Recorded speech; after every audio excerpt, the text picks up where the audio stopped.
अक्सर हम शिकायत करते रहते हैं कि हमें अवसर प्राप्त नहीं हुआ। अगर होता तो हम भी जिंदगी में बहुत कुछ कर जाते।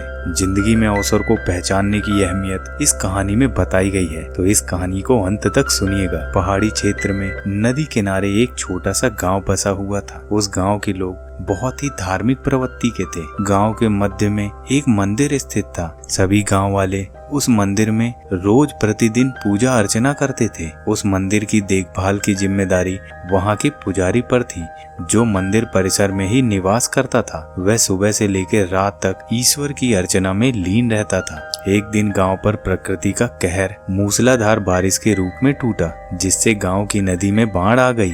बाढ़ का पानी जब गांव में प्रवेश कर गया तो गांव के लोग घर छोड़कर सुरक्षित स्थान पर जाने की तैयारी करने लगे। एक व्यक्ति को गांव को छोड़कर जाने के पहले मंदिर के पुजारी का ध्यान आ गया और वह भागता हुआ मंदिर पहुंचा। वहां पहुंचकर वह पुजारी से बोला, पंडित जी, बाढ़ का पानी हमारे घरों में घुसने लगा है। धीरे धीरे बढ़ते हुए वो मंदिर तक भी पहुंच जाएगा। यदि हमने गांव नहीं छोड़ा तो बाढ़ में बह जाएंगे। हम सभी सुरक्षित स्थान पर जा रहे हैं, आप भी हमारे साथ चलिए। लेकिन पंडित उस व्यक्ति के साथ जाने को राजी नहीं हुआ। वह बोला, मैं तुम लोगों जैसा नास्तिक नहीं हूँ। मुझे भगवान पर पूरा भरोसा है। पूरे जीवन मैंने उसकी आराधना की है। वह मुझे कुछ नहीं होने देगा। तुम लोगों को जाना है तो जाओ, मैं यहीं रहूंगा। पंडित की बात सुनकर वह व्यक्ति वापस चला गया। फिर वह पंडित भगवान की प्रार्थना में लीन हो गया। कुछ ही देर में बाढ़ का पानी मंदिर तक पहुंच गया। बढ़ते बढ़ते वह पंडित की कमर तक पहुंच गया। ठीक उसी समय एक और आदमी नाव लेकर वहां आया और पंडित से बोला, पंडित जी, मुझे गांव के एक आदमी ने बताया है कि आप अभी भी यहीं पर हैं। मैं आपको लेने आया हूँ, चलिए नाव पर बैठिए। पंडित जी ने वही बात नाव वाले व्यक्ति से भी कही जो उसने पहले वाले व्यक्ति से कही थी, और उस नाव वाले के साथ जाने से इनकार कर दिया। फिर वह व्यक्ति अपनी नाव लेकर वापस चला गया। कुछ देर में पानी मंदिर की छत तक पहुंच गया। भगवान को मदद के लिए याद करता हुआ पंडित मंदिर के सबसे ऊंचे शिखर पर जाकर खड़ा हो गया। तभी वहां पर एक सुरक्षा दल हेलीकॉप्टर से आया और पंडित को बचाने के लिए रस्सी फेंकी, लेकिन पंडित ने वही बात दोहराते हुए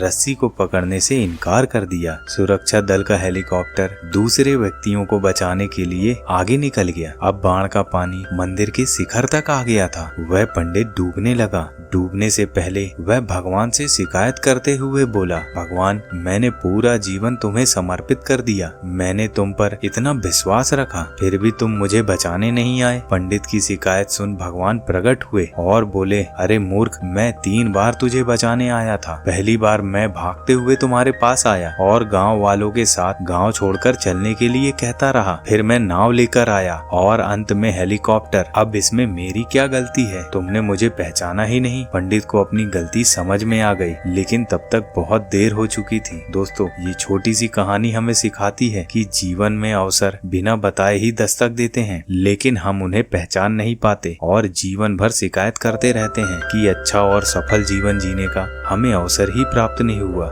इसलिए अवसर किसी भी रूप में सामने आए, उसे अपने हाथ से मत जाने देना। तो साथियों, कैसी लगी आपको ये छोटी सी कहानी? हमें कमेंट बॉक्स में कमेंट करके जरूर बताइएगा।